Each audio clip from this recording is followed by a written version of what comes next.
The box was oak, about the size of a hardcover book, with a brass latch that had gone green in the corners. A man from the funeral home carried it in both hands and placed it on my lap while I sat in the second pew. My grandmother had been in the ground for 40 minutes. My mother saw it first. She stood up from the front row, walked the 4 steps between us, and said, "Hand it over. That is estate property." Every person in the chapel heard her. I closed both hands around the box. The brass wascalled. My mother's fingers stopped an inch from mine. Welcome back to Calm Drama Stories. This is a true style story about the quietest kind of inheritance, the kind someone planned for years, hoping you would never need it. Drop a comment and be sure to subscribe. My grandmother had 2 boxes made from the same tree. She told me that when I was 12 years old, standing on a step stool in her kitchen, watching her pull index cards from a wooden recipe box that sat next to the flour canister. The box was oak with the same kind of brass hardware, small hinges, a latch that clicked when you pressed it. She said her husband, my grandfather, had them made by a carpenter in town the year they got married. One box was for recipes, the other was for something else. She never said what. I did not think about that second box again for 22 years. My grandmother's kitchen was the only room in my childhood that smelled the same every time I walked into it. Flour and dried rosemary and the faint sweetness of whatever was cooling on the wire rack by the window. The light came through the glass at 7 in the morning and hit the brass on the recipe box, so it glowed like a small lantern. I used to sit on the counter and read the index cards while she cooked. Her handwriting was precise, like she was writing a letter to someone who mattered. When I was 26, my mother took over my grandmother's care. That was the year Grandma Vivian started forgetting small things, where she put her reading glasses, whether she had taken her pills. My mother moved in as the primary caregiver and reorganized the house from top to bottom. She said it was necessary. She said clutter confused Grandma Vivian. The recipe box disappeared during the reorganization. I asked about it once, maybe twice. My mother said she had put it somewhere safe. Safe in my mother's vocabulary meant where I decide. I let it go.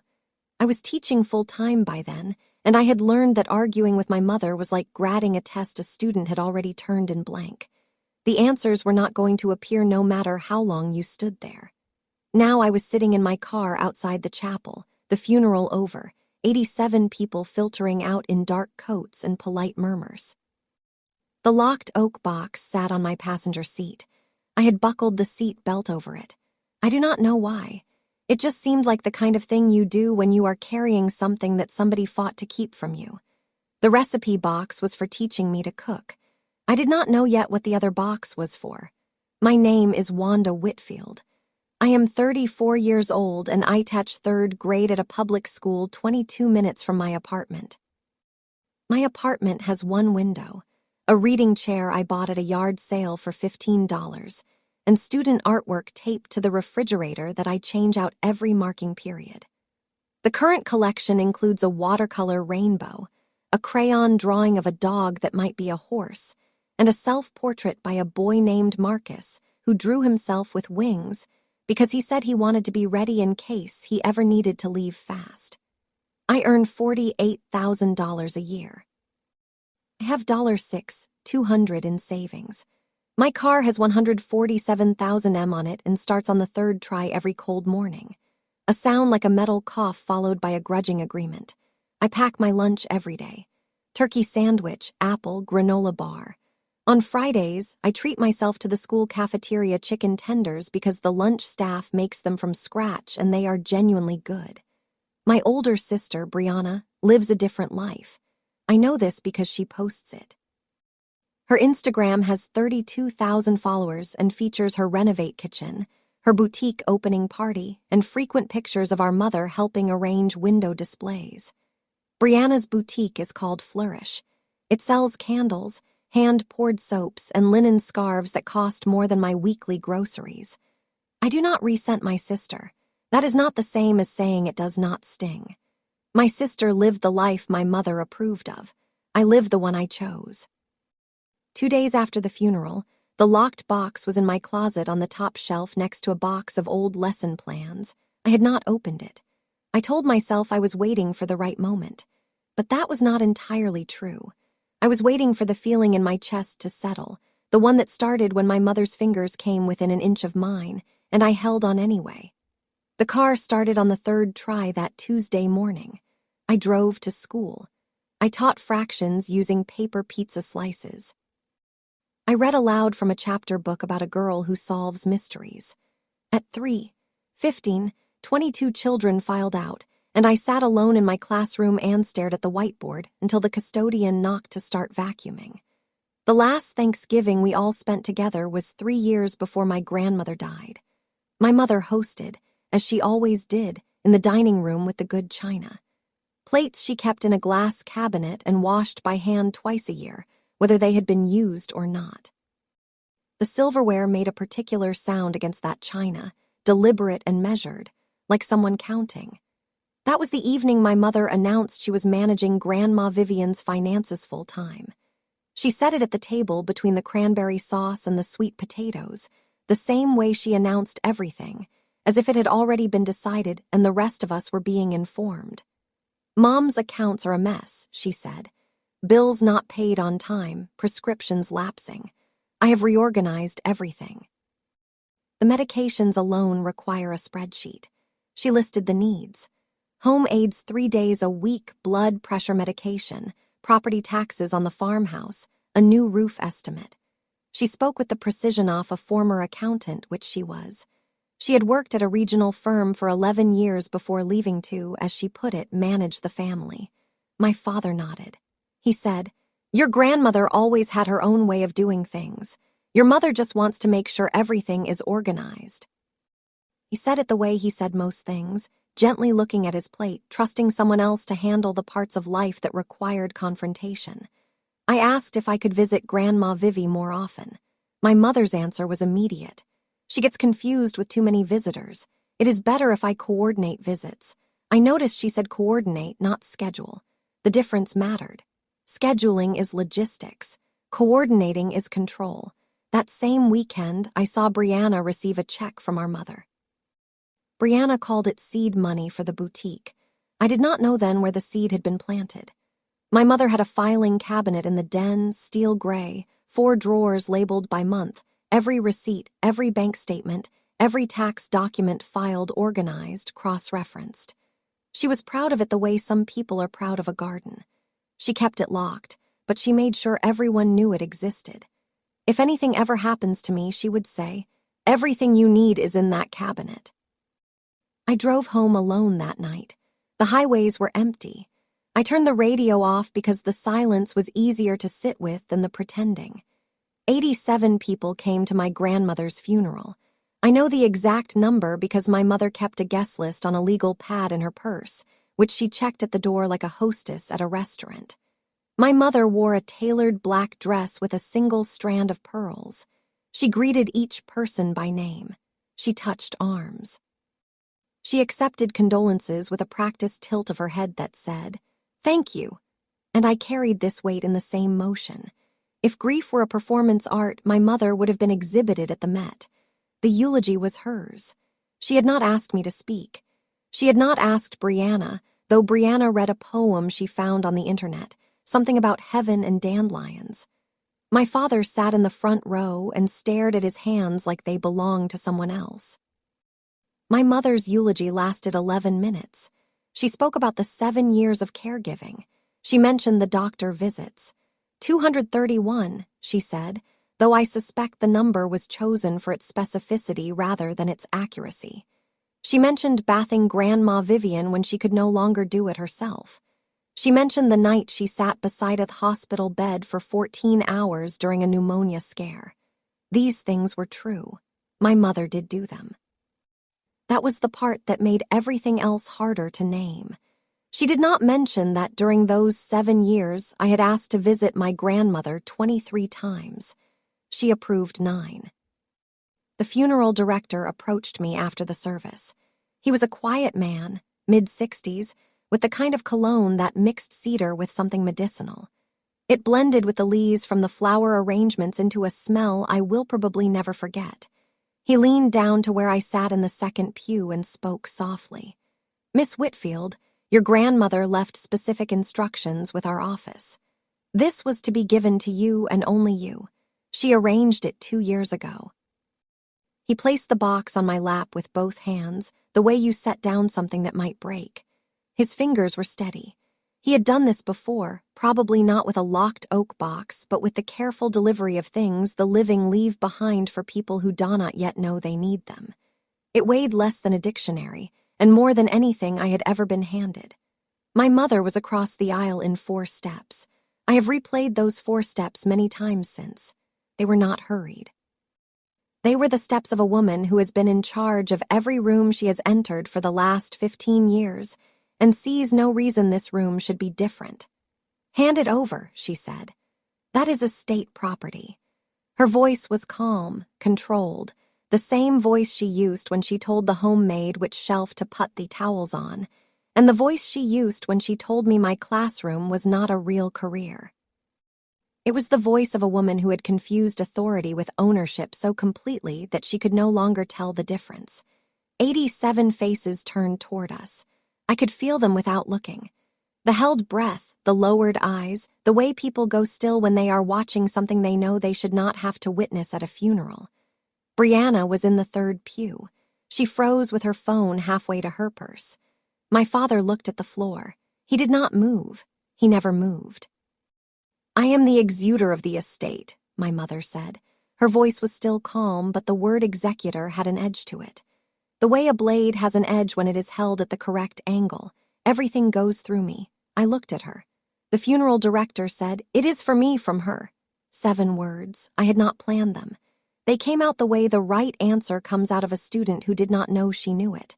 My mother reached for the box. I pulled it to my chest. The brass latch pressed into the inside of my forearm. A thin line of pressure I would notice later in the car as a faint red mark. My mother leaned in. She whispered, "Do not embarrass yourself." I stood up. I did not answer. I walked past her. I walked past Brianna. I walked past my father. I walked the center aisle of the chapel, past 87 people who had come to honor a woman they were only just beginning to not know.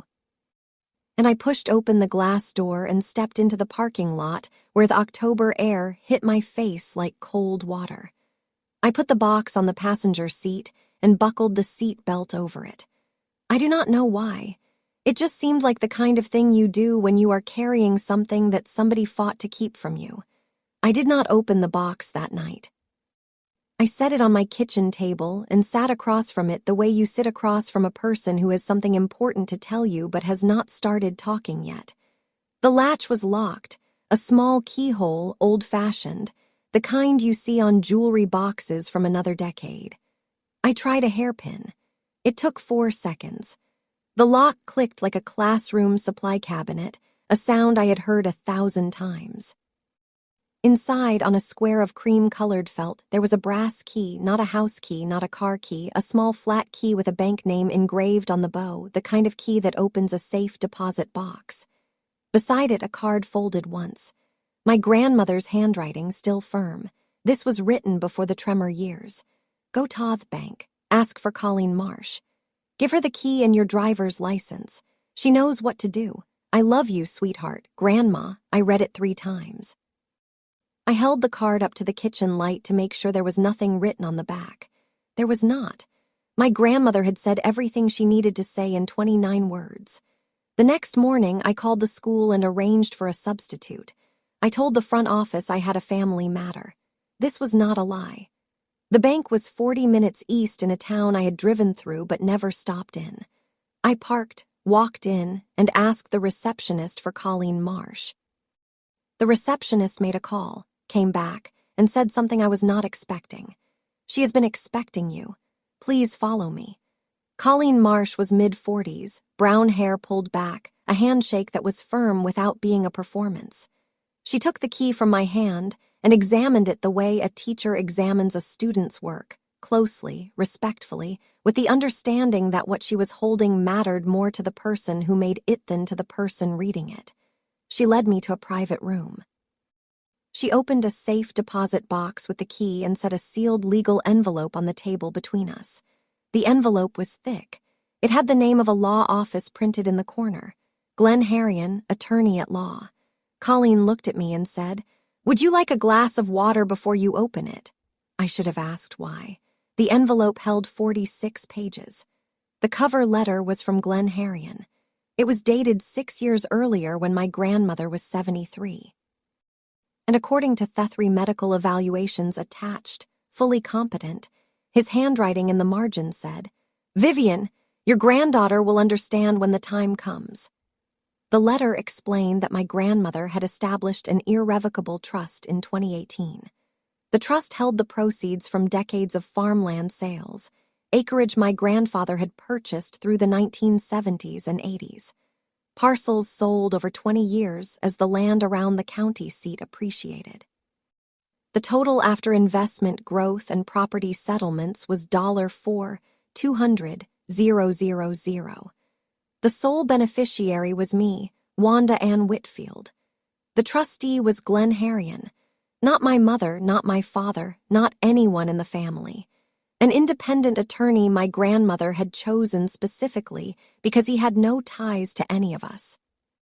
Attached to the trust documents were 3 annual medical evaluations, each performed by a different physician, each confirming that Vivian Whitfield was of sound mind at the time of the trust's creation. My grandmother had done this on purpose. She had gone to 3 doctors, not one. She had done it across 3 separate years. She had made certain that no one could later say she did not know what she was doing. There was a second section in the envelope, a manila folder labeled in my grandmother's handwriting. The label said, "For Wanda only." I opened it. Inside were bank statements. 7 years of bank statements from my grandmother's personal checking and savings accounts. Every page had yellow highlighter marks. The highlights ran down columns of withdrawals, electronic transfers, checks, cash withdrawals. The amount started small in the first year, $200 here, $350 there. By the 6th year, the highlighted amounts were $4,000 a month. The yellow highlights were in my grandmother's hand. I could tell because the lines grew less steady year by year. Firm in 2017, slightly wavering by 2020, shaky but deliberate by 2023. She had been tracking this while her hands were failing her.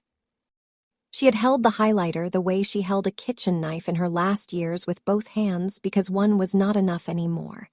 The name on every withdrawal slip was the same, Lorraine M. Whitfield. I sat in Colleen's office for 40 minutes going through the statements. Colleen brought the glass of water. She set it on a coaster and did not interrupt. The total was approximately $340,000 over 7 years. The pattern was methodical. My mother was, after all, an accountant by training. Small amounts first listed as groceries and home maintenance, then larger transfers marked as medical expenses that, when I cross-referenced them against the insurance statements in the same folder, did not match any actual medical bills. The numbers were close enough to look legitimate at a glance and far enough apart to be deliberate. I found the one I had been looking for without knowing I was looking for it. March 2022, a transfer of $22,000. That was the month Brianna's boutique lease deposit was due. I knew the date because Brianna had posted about signing the lease on Instagram. The caption said, "Dreams do not build themselves." She thanked our mother. She did not thank our grandmother. Colleen spoke for the first time in 20 minutes. Your grandmother documented everything. She tracked every withdrawal against your mother's personal bank deposits. She could not stop the transfers. Your mother held the power of attorney, but she made certain there would be a record. Why did she not tell me? Colleen paused. She folded her hands on the desk. She told me you had enough on your plate. She said you were building your own life and she did not want to hand you a fight you did not ask for. She said she would handle it her way. I looked at the highlighted pages. The yellow marks in 2018 were neat, precise, centered on each number. The marks in 2023 were wider, slightly off-center, as if the hand holding the pen had to concentrate just to stay on the line. But they were there, everyone. She had not stopped. My grandmother could not stop her daughter-in-law from taking the money, but she could make sure someone someday would know exactly how much was taken, by whom, and when. She chose me. The clock on the wall ticked. I had been holding my breath. I did not realize it until I let it go, and the sound seemed too loud for the room. I closed the folder and asked Colleen for Glenn Harion's phone number. I called Glenn Harion from my car, hands-free, parked in the bank lot with the engine running because the heater took 3 minutes to work. His voice was steady and unhurried, the kind of voice that comes from decades of delivering complicated news to people who are not ready to hear it. Miss Whitfield, I have been waiting for this call. Your grandmother told me it would come within 2 weeks of the funeral. She was right. He confirmed everything. The trust was irrevocable. Once created, it could not be altered or revoked. Not by my mother, not by any executive. It existed outside the estate entirely. My grandmother had chosen this structure deliberately. Your grandmother came to me 8 years ago, Glenn said. She sat in my office for 2 hours. She had a yellow legal pad with notes on both sides. She said she wanted to protect one thing. He paused. I asked about the bank statements, the highlighted withdrawals, the $340,000. Glenn said the documents were formational. They were not yet part of any legal proceeding. I had options. I could file a civil suit for breach of fiduciary duty. My mother had exceeded the scope of her power of attorney, or I could present the evidence privately to the family first. Your grandmother wanted you to have a choice. He said she did not want to force your hand. She said you would know the right thing to do when the time came. I asked him how he could be sure the trust would hold up if challenged. He said my grandmother had planned for that, too. 3 independent medical evaluations, bank visit logs, amendment signatures witnessed by Colleen. Your grandmother was not just careful, he said. She was thorough. She spent 2 years making this airtight because she knew your mother would try to break it. I need a few days. I said, take what you need. The trust is not going anywhere. I hung up and sat in the parking lot. The engine ticked through my windshield. I could see my apartment building. Second floor, the window with the student artwork taped to the glass backlit by the hallway light. A watercolor rainbow and a crayon drawing of a dog that might be a horse and a self-portrait of a boy with wings. I turned the car off and went inside. I made dinner. I graded spelling tests. I did not call my mother. Monday morning, fractions.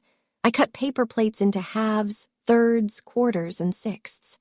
22 third graders arranged them on their desks like puzzles. Marcus, the boy who drew himself with wings, raised his hand and asked if a pizza could be divided into 1,000,000 pieces. I said, technically, yes, but you would need a very sharp knife and a lot of patience. He said that sounded like his mom at dinner time. At 10:15, a girl named Sophie told me I seemed different. You are quieter, Miss Whitfield. I said, sometimes quiet is how people think. She accepted this with the seriousness of an 8-year-old who believes adults have access to information she does not yet possess. She was not wrong. At lunch, I ate in my classroom. Turkey sandwich, apple, granola bar. A colleague stopped by the doorway. A 4th grade teacher named Dawn who had been at the school for 20 years. She said she had seen the obituary for my grandmother. Are you doing okay? I nodded. I said I was. Dawn did not press. Teachers are good at reading faces, and mine said, ask me later, not now. She left a tangerine on my desk and walked away without another word. After school, I graded papers and thought about the trust. $4,200,000. I did the math on a sticky note. It was 87 years of my salary. I stared at the number for a long time, then folded the sticky note and put it in my desk drawer next to a box of gold star stickers and a half-finished bag of trail mix. The number did not feel real. The bank statements felt real. The yellow highlights felt real. The way my grandmother's handwriting got shakier each year, that felt real. But the money was an abstraction, like telling a child that the sun is 93 million miles away. The number is true. It just does not help you understand the heat. I went home and made Grandma Vivian's pot roast from memory. The one she never wrote down because she said some things are supposed to be passed hand to hand, not page to page. Brown the meat first. Always. Low heat for the onions. Rosemary from the plant on the windowsill, not the jar in the cabinet. The apartment smelled like her kitchen by 6:30. I ate alone at the table where the oak box had sat 2 days earlier. The chair across from me was empty, but the smell was not. The voicemail started on a Tuesday, 4 days after the funeral. The first one was calm. My mother's voice was measured, professional, the same tone she used when she called the insurance company or scheduled a doctor's appointment. Wanda, the estate attorney, needs all of Mom's personal effects inventoried. The box is part of that process. Please bring it to the house this week. Thank you, she said. Thank you. The way people say this conversation is over. Wednesday, a text from Brianna. Mom is really upset. Can you just give her the box? It is not worth the fight. Call me. Thursday, voicemail 2. Less calm. Wanda, I do not know what you think is in that box, but everything in Mom's estate goes through me. I am the executive. I have already contacted the estate attorney. If you do not cooperate, he will reach out directly. Friday evening, my father called not from the house phone, from his cell, which meant he was in his truck, which meant he had left the house to make the call where my mother could not hear him. Wanda, honey, a pause. Your mother is not sleeping. She is on the phone with the attorney every morning. Can you just talk to her? Just a conversation. That is all she is asking. That was not all she was asking. My mother did not make phone calls for conversation. She made phone calls for outcomes. I answered none of them. Not Brianna's text. Not my mother's voicemails. Not my father's careful, quiet Friday call. I set my phone on the kitchen counter face down next to a stack of third-grade spelling tests, and I let it buzz. It buzzed 11 times that week. I answered 0 of them. My mother had spent 7 years controlling when I could see my grandmother. 7 years deciding which visits were approved, which phone calls were allowed, which holidays I was invited to, and which I learned about afterward from Brianna's Instagram. 7 years of managing access the way a building manager controls who gets a key card. She could wait. I graded the spelling tests instead. 22 students, 18 words each. Marcus spelled necessary with 2 C's.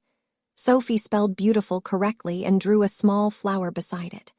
I put a gold star on both because effort is effort, and because I had learned that week that the people who notice things are not always the ones who spell them right. 3 weeks after I opened the box, a certified letter arrived. I was standing at the mailbox at 7:15 in the morning, still in the coat I wore to school, keys in one hand and a travel mug of coffee in the other. The green USPS card was tucked inside the mailbox flag. The envelope was white legal size with the return address of a firm I did not recognize. Buckner and Associates, attorneys at law. The letter was 2 pages. It was addressed to me, but it was written for my mother. The language was formal and specific. It stated that Vivian Whitfield had been diagnosed with early-stage cognitive decline in 2019. It stated that any trust created by Vivian during a period of diminished capacity may be subject to legal challenge. It demanded full disclosure of all trust documents, beneficiary designations, and trustee communications. My mother was not contesting the trust as executive. She was contesting it as a concerned family member protecting the integrity of the estate. The distinction was legal. The intent was personal. I stood at the mailbox and read it twice. My hands did not shake. I had spent 15 years watching my mother control every room she entered. This was just a bigger room. I called Glenn from my car before pulling out of the parking lot. She filed. I said, I know, I received a copy this morning. His voice was the same as before. Steady, measured, the voice of a man who builds walls for a living and is not surprised when someone tries to knock one down. We anticipated this. That is why your grandmother obtained 3 separate competency evaluations. That is why she chose an independent trustee. She built this trust the way a carpenter builds a house in a hurricane zone with the storm already in mind. What do? You respond through me. We have the medical evaluations, the bank records, the trust amendments she signed in person. Their argument is that she was declining. Our evidence is that she was planning. He paused. She prepared for this, Wanda. The question is, are you prepared for what comes next? I said, yes. It was the first time in my life I was not sure I was telling the truth. When I stood at my mailbox holding that certified letter, I thought about every time I had let someone else write the story of who I was. If you have ever been the one in your family who kept quiet because you thought peace mattered more than being heard, I want you to know something. Peace is not silence. It is choosing when to speak. Hit subscribe if this story is hitting close to home. Drop a comment and tell me, have you ever had to stand up to the person who raised you? Glenn's office was on the second floor of a converted Victorian house in the center of town. The stairs creaked. The waiting room smelled like old carpet and lemon furniture polish. His conference room had law books floor to ceiling, a fern in the corner that needed water, and a table large enough for 8 people, but set for 2. He had folders spread across the surface. 3 medical evaluations in clear plastic sleeves, bank records in chronological order, trust amendments with notarized signatures. Security camera logs from the bank showing my grandmother entering and exiting on 4 separate occasions between 2018 and 2021. Your grandmother was not just careful, Glenn said, sliding the camera logs toward me. She walked into this bank 4 times in person to review the trust. She signed amendment letters each time. The bank's trust officer will testify that Vivian was sharp, engaged, and asked detailed questions about asset allocation. What about my mother's attorney? What will they argue? Early stage decline. They will point to the 2019 diagnosis and argue that any legal document created after that date is suspect. He tapped the medical evaluations. 3 doctors, 3 separate years. Each one confirmed cognitive competency at the time of the trust's creation and subsequent reviews. Lorraine's attorney can argue whatever he wants. The paper trail says otherwise. He opened the manila folder, the bank statements, the power of attorney document. Your mother held authorized management of daily living expenses, not transfers to personal accounts, not $22,000 deposits to fund your sister's business. The language is narrow, and your grandmother made sure of that. I looked at the statements. The yellow highlights were methodical, consistent. My grandmother had tracked her own money being taken from her, not because she could stop it, but because she wanted someone to know. I want a meeting, I said. Everyone in the same room. Brianna, my father, my mother, her attorney, you. Glenn raised an eyebrow. Why, Brianna? Because some of that money paid for her boutique. She deserves to know where it came from. He nodded slowly. Your grandmother said you would want it done face to face. I drove back to school for the afternoon. The kids were doing a group project on monarch butterflies. How they migrate 2,000 m to a place they have never been, but somehow know is theirs. My father called on a Saturday afternoon. Not from the house, from his truck parked in a hardware store lot. I could hear the announcement chime through his window. Your mother wants me to tell you something, he said. She says she spent 7 years caring for your grandmother. 7 years of bathing her, driving her to appointments, managing her prescriptions, handling the property taxes when the assessor raised them. She sold the last 3 parcels of farmland to cover expenses. I said nothing. I let him talk. She says nobody else offered. You were teaching. Brian was starting the business. I was retired. He paused. She says the withdrawals were compensation. She never took a salary for caregiving.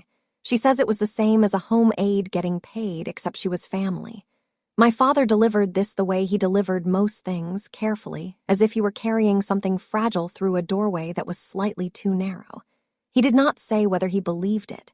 He did not say whether he had seen the bank statements. He just passed the message. I know she did the caregiving. Dad shedded a beat. She did. Did she ever ask Grandma if the withdrawals were okay? The silence was long enough that I heard the hardware store chime twice more. I do not know, he said. I let that sit. I did not push. My father was a school custodian for 31 years. He knew how to fix broken faucets and loose floorboards and stuck windows. He knew how to walk into a room where something was wrong and quietly make it right without anyone noticing. But he had never learned how to fix broken people. He did not have the tools for it, and nobody had taught him. And the people he loved most had never asked him to try. Dad, Yeah. What do you think? Another long silence. I could hear him breathing. I think your grandmother was the most organized woman I ever met. And I think if she wanted something done a certain way, she made sure it happened. He hung up. I heard his truck engine start through the speaker before the line went dead. He drove somewhere. I hope it was somewhere quiet. I drove past Brianna's Boutiquian a Saturday morning, 3 weeks into the legal standoff. The storefront was tasteful. White brick facade, gold lettering on the glass that read flourish in a font that probably cost somebody $500. Through the window, I could see Brianna arranging a display of candles on a reclaimed wood shelf. She was wearing a cashmere sweater the color of oatmeal, and her hair was pulled back with a clip that I suspected cost more than my car payment. I did not go in. I parked across the street and did the math. The boutique lease deposit $22,000. March 2022, the renovation. I had seen the contractor's truck outside for 6 weeks the previous spring, and Brianna had posted the before and after photos. Based on the scope of the work, I estimated $40,000 to $50,000. First-year inventory, the hampered candles, the linen scarves, the artisanal soaps that came in packaging designed to look rustic but were manufactured in a facility in New Jersey. Another $25,000 to $30,000 at least. That was close to $100,000 in startup costs. My sister had not taken out a business loan. She had said so on Instagram. No debt, just determination, the caption read. She thanked our mother for believing in her. I did not blame Brianna. She took what was offered. She did not ask where it came from because the answer she was given. Mom is helping me was simple and warm and required no follow-up questions. Brianna was not dishonest. She was comfortable, and comfort does not ask for receipts. A customer walked in. Through the glass, I watched Brianna greet her. A smile, a gesture toward Thenu display, professional and genuine. My sister was good at this. The boutique was not a vanity project. It was real. That made it harder. If the store had been a failure, a hobby, something Brianna abandoned after 6 months, the source of the money would have been an insult. But Brianna had built something. She just did not know whose foundation she was standing on. I sat in my car for 10 minutes, then drove home. Through the window, the gold lettering caught the morning sun the same way the brass on Migrandmother's box had caught the kitchen light when I was 12 years old. I wondered if Brianna would keep the boutique after she knew. I wondered if she would want to. The calls started in the 4th week. Cousin after cousin, Aunt Carol, who was my mother's sister and had the same voice but louder. Uncle Pete, who called from his boat and sounded like he was reading from a script. 3 people from my grandmother's church who I had not spoken to since the funeral. The message was consistent. My mother had been talking. Wanda, your mother says you took a box from the funeral and will not return it. Is that true? That was Aunt Carol. She did not wait for an answer. Lorraine has been a saint to that woman for 7 years. She gave up her career, her social life, her health, whatever is in that box. It is not yours to keep. I heard you hired a lawyer. That was Uncle Pete. Wanda, your grandmother would not have wanted this. Family does not sue family. The narrative my mother had planted was precise. Wanda is ungrateful. Wanda is greedy. Wanda took advantage of the funeral, a sacred event, to steal estate property. Wanda has hired attorneys to fight her own mother. Wanda, who earns $48,000 a year teaching 3rd grade, suddenly believes she is entitled to her grandmother's things. Not one of them asked what was in the box. Not one. Then it got closer. My coworker Dawn stopped me in the hallway on a Thursday and said, "Wanda, I want you to know something. The school office got a phone call this morning, someone asking about your employment status and whether you had any outstanding debts." I asked who called. Dawn said the caller did not leave a name. The secretary described a woman's voice, polite, specific in her questions, the kind of person who phrases requests as though they are routine when they are anything but. I knew the voice. My mother was checking my financial records, building a story that I was in debt, that I was desperate, that the box was a cash grab by a woman who needed the money. She was constructing a motive the way she constructed everything else, methodically with documentation, filed, and cross-referenced. I did not explain myself to any of them. Explaining yourself to people who have already chosen their version is like grading a test the student already turned in blank. The answers are not going to appear. By the third week, 12 people had called me. Not one of them asked what was actually in the box. My father showed up on a Saturday evening without calling first. He stood in the doorway of my apartment holding a brown paper grocery bag in one arm and his truck keys in the other. He was wearing the plaid flannel shirt he had owned since I was in middle school and a pair of work boots that still had sawdust from a project I did not know about. He did not mention the box. He did not mention the trust or the certified letter or the phone calls from 12 family members. He walked past me, set the groceries on the counter, and started putting them away. Milk in the fridge, bread on the shelf, bananas on the counter next to the flour canister where I kept my grandmother's rosemary plant cutting. He made coffee, 2 cups. He set mine on the table across from his and sat down. We sat for a while without speaking. The apartment was quiet except for the refrigerator humming and the faint sound of the neighbor's television through the wall. My father looked at the student artwork on the fridge, the watercolor rainbow, the horse dog, Marcus's self-portrait with wings. "Your grandmother would have loved these," he said. "She did," I said. "I used to bring them to her." I said it in the past tense because it was past tense. I brought artwork to my grandmother's house every other week until my mother decided the visits were too frequent, too stimulating, too much for a woman whose world was being systematically narrowed to one caregiver, one schedule, one set of decisions, all made by the same person. My father's jaw tightened. He looked into his coffee. The mug had printed on it in blue letters, "World's Best Teacher." Brianna had given it to me 3 Christmases ago, which meant my mother had picked it out and Brianna had wrapped it. My father did not ask me about the trust. He did not ask me what I was going to do.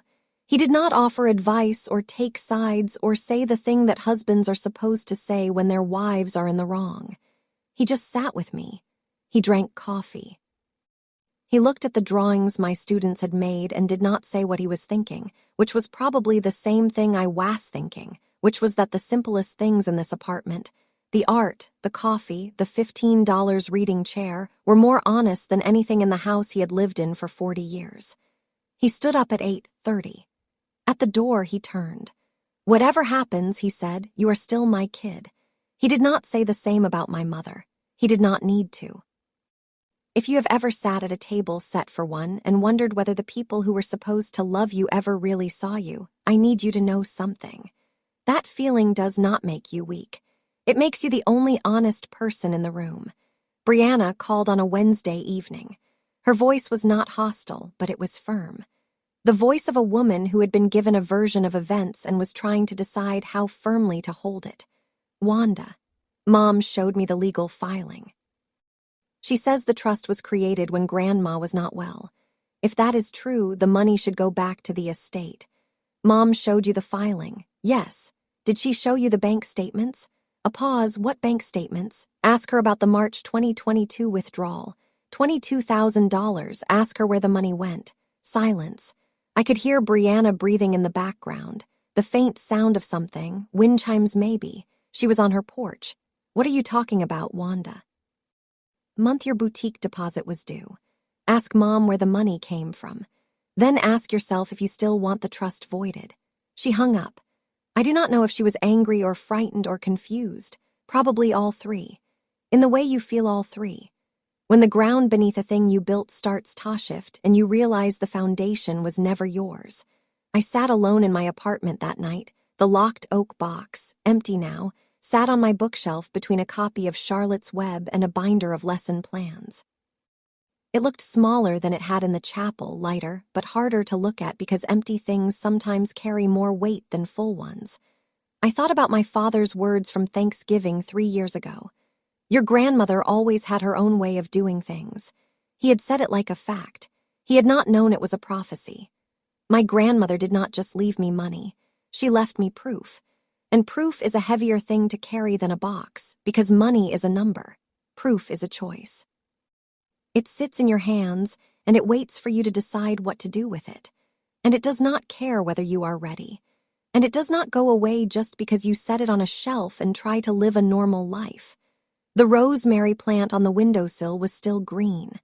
I watered it before bed. I met Glenn Athai's office on a Friday afternoon. The fern in the corner had been watered since my last visit, which I took as a good sign. He had the folders laid out across the table in the order he planned to present them. Medical evaluations first, then the bank's security logs, then the trust amendments, then the bank statements. At the end of the table in a folder by itself was the power of attorney document. The language is narrow, Glenn said, tapping the power of attorney. Lorraine was authorized to manage daily living expenses, groceries, medications, utility bills. The document does not authorize transfers to personal accounts, capital investments, or third-party gifts.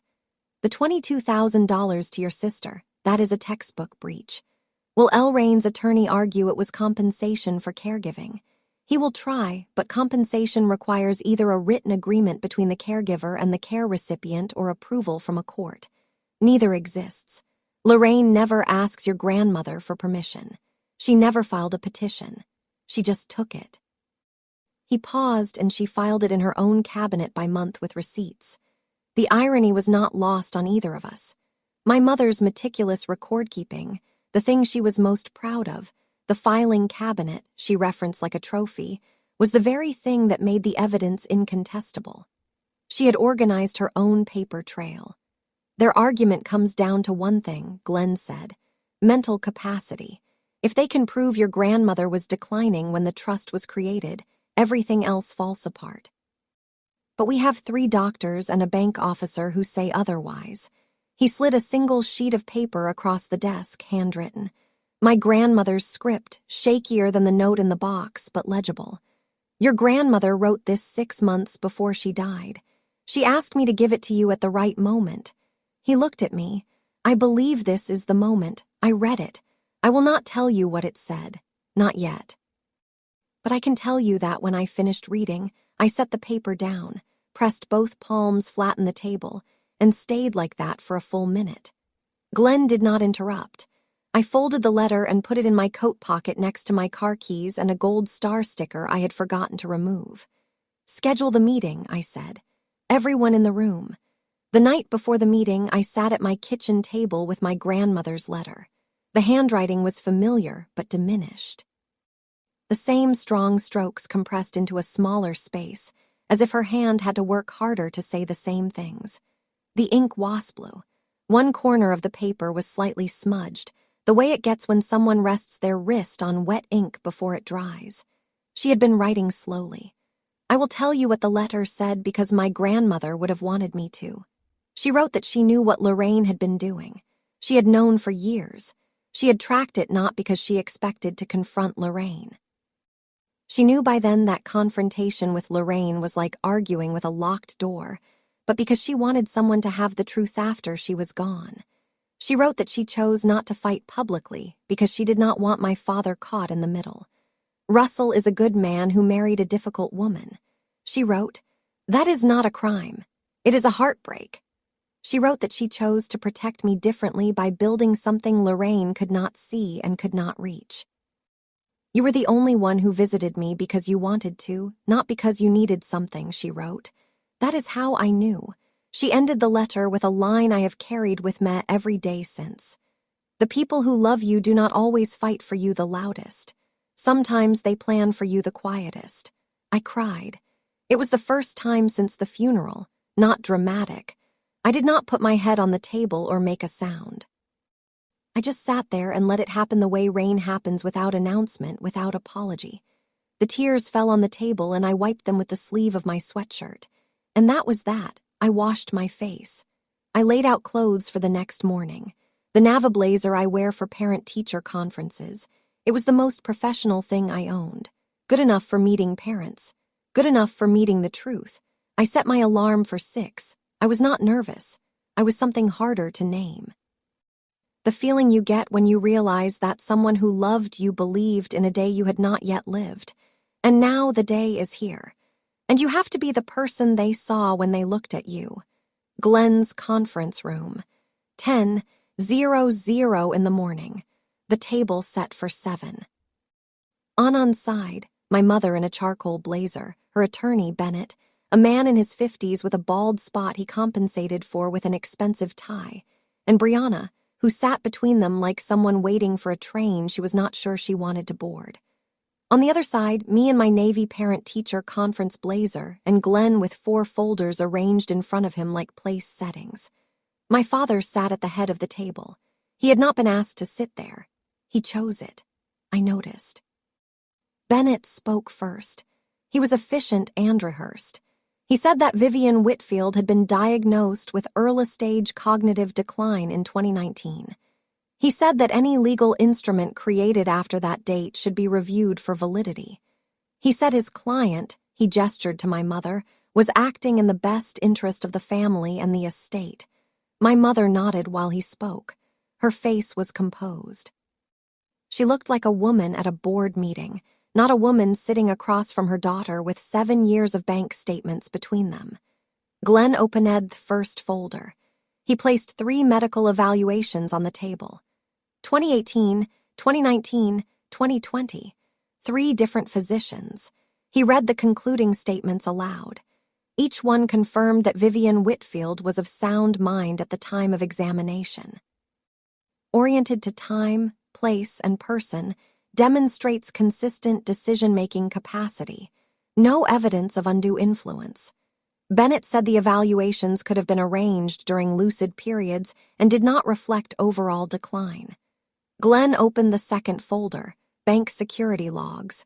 4 visits between 2018 and 2021, time-stamped. Vivian's signature on trust amendments during each visit. The bank's trust officer will testify that Mrs. Whitfield asked detailed questions about asset allocation. Glenn said she brought a legal pad with notes. My mother shifted in her chair.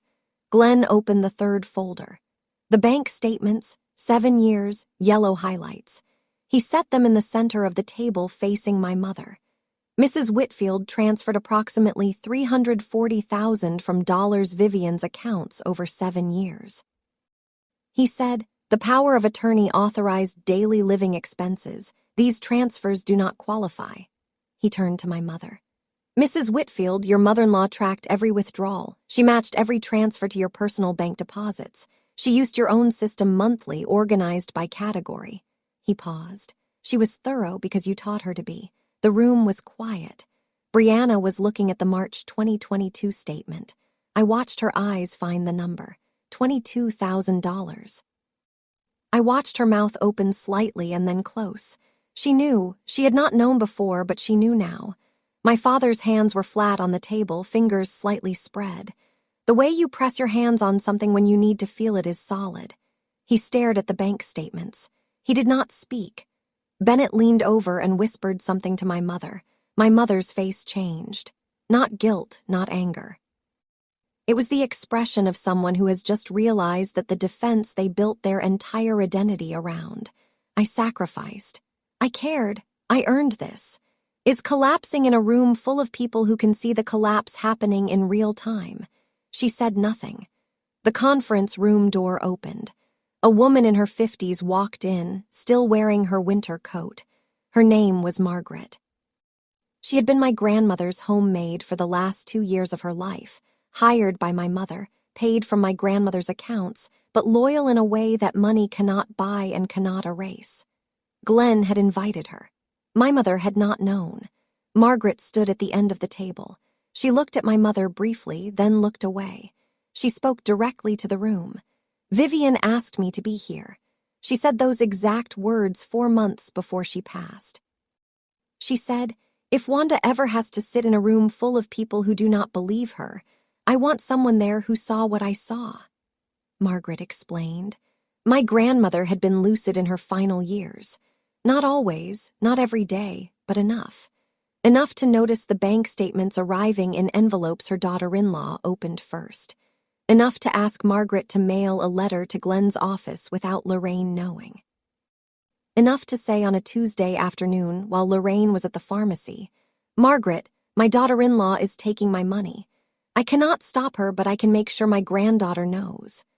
Margaret's hands were shaking. She was not a public speaker. She was a woman who had bathed an elderly woman and read to her and brought her tea and kept a secret because she was asked to by someone who trusted her with the only thing she had left, the truth. Brianna was crying, not loud. Her shoulders moved slightly, and she pressed a tissue to her nose without looking at anyone. My father was still looking at the table, but his jaw was set in a way I had not seen since I was a child. I stood. I did not raise my voice. I unfolded my grandmother's letter and read the final paragraph aloud. "I am not leaving this money to Wanda because she needs it. I am leaving it to her because she is the only person in this family who never asked me for anything. And that is exactly why she deserves it." The room was silent. Margaret pulled her coat tighter. Brianna looked at the ceiling. My father looked at me, really looked. The way you look at someone when you realize you have been seeing the outline of them for years and are only now filling in the details. My mother sat very still. She did not apologize. She did not explain. She looked at the bank statements the way you look at a mirror when you are not ready for what it shows you. Bennett closed his folder. Bennett advised my mother to withdraw the legal challenge to the trust. She did. The paperwork was filed the following week. The trust stood $4,200,000 managed by Glenn Harrion as trustee, sole beneficiary Wanda Ann Whitfield. Glenn filed a formal complaint with the State Bar's Elder Law Division regarding the $340,000 in unauthorized transfers. It was a civil matter, not criminal. Not yet. Lorraine would face an investigation, a potential order of restitution, and the permanent record of what she had done. I did not ask for criminal charges. I do not want my mother in a courtroom. I told Glenn I want her in a mirror. My father called that evening. His voice was different, heavier, the way a house settles after a storm. I should have been paying attention.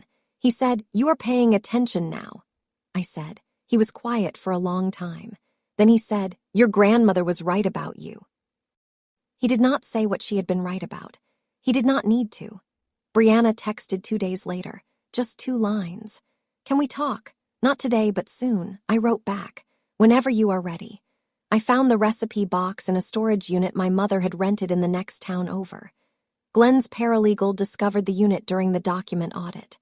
Lorraine had moved several of my grandmother's personal effects there after the funeral, presumably to control what remained of the estate's inventory. The recipe box was on a shelf between 2 cardboard boxes of old linens. I brought it home. I opened it on my kitchen counter. The index cards were still inside. My grandmother's precise handwriting, recipes for pot roast, cornbread, lemon cake, the rhubarb pie she made every June. Underneath the last card, handwritten on the inside of the lid, was a note. "The oak box is for the bank. The recipe box is for your heart." I set the recipe box next to the flour canister on my counter in the same spot my grandmother had kept it in her kitchen for 40 years. The brass hardware caught the kitchen light from the window the way it always had, a small glow, warm and steady. At about 7 in the morning, 2 boxes from the same tree. One was for what I was owed. The other was for what I was given. 6 months later, I still teach 3rd grade. I did not quit. I did not take a sabbatical. I did not move to a coast or buy a sports car or post pictures of my new life on any social media platform. I went back to school the Monday after the meeting and taught fractions and read aloud from chapter books and put gold star stickers on spelling tests because that is what I do and that is who I am. And $4 million does not change the parts of you that were never about money in the first place. I bought a house. Small, 2 bedrooms, a porch, a yard with a garden. The first thing I planted was rosemary because my grandmother's kitchen always smelled like rosemary, and because some debts you repay, not in dollars, but in living the way someone taught you to live. I set up a scholarship fund at Miss School, the Vivian Whitfield Fund, for students who need books and school supplies. Marcus was the first recipient. He used the money to buy a set of colored pencils and a sketchbook. He drew himself again, still with wings, but this time he was standing on the ground. I still drive the same car. It still starts on the third try. Some things you keep because they remind you of who you were before you had choices. Brianna visited twice. We sat on my porch and drank coffee and did not talk about the boutique and did not talk about the bank statements and did not pretend that everything was fine. We talked about Grandma Vivian's lemon cake and whether either of us had the recipe right. We are not close yet, but the door is open and neither of us has closed it. My father comes for dinner every Sunday. He brings groceries. He puts them away the same way every time. Milk in the fridge, bread on the shelf, bananas on the counter. He never mentions my mother. He brings the coffee mug that says world's best teacher Fromhi's house because he says the coffee tastes better in it. Lorraine has not contacted me. The civil investigation is ongoing. It is a Thursday evening and I am making pot roast. The recipe is from memory. Brown the meat first. Low heat for the onions. Rosemary from the plant on the windowsill. The kitchen smells the way my grandmother's kitchen used to smell. And for a moment, I am 12 years old, standing on a step stool, reading index cards while she cooked. On the fridge, taped next to Marcus' newest drawing, there is a card he made for me last week. It says, "Miss Whitfield, you are my favorite teacher because you always listen." He drew a small star in the corner. I gave him a gold star sticker in return. I opened the recipe box. Inside, beneath the lemon cake recipe and the cornbread recipe and the rhubarb pie recipe, there is one more note. I have read it many times now, but I read it again tonight because some things do not wear out with reading. Wanda, you do not need a box to know what is yours. You carry it, Grandma. I closed the lid and set it back on the counter. The brass is warm from the kitchen light. Through the window, the rosemary is still green. The pot roast is almost done. My grandmother taught me that the strongest thing you can do is prepare quietly and act when the moment arrives. If this story moved you, subscribe to Calm Drama Stories for more true-style family stories. There is a new story every week in the description below. And if you know someone who needs to hear this today, share it. Sometimes the right story at the right time is its own kind of inheritance.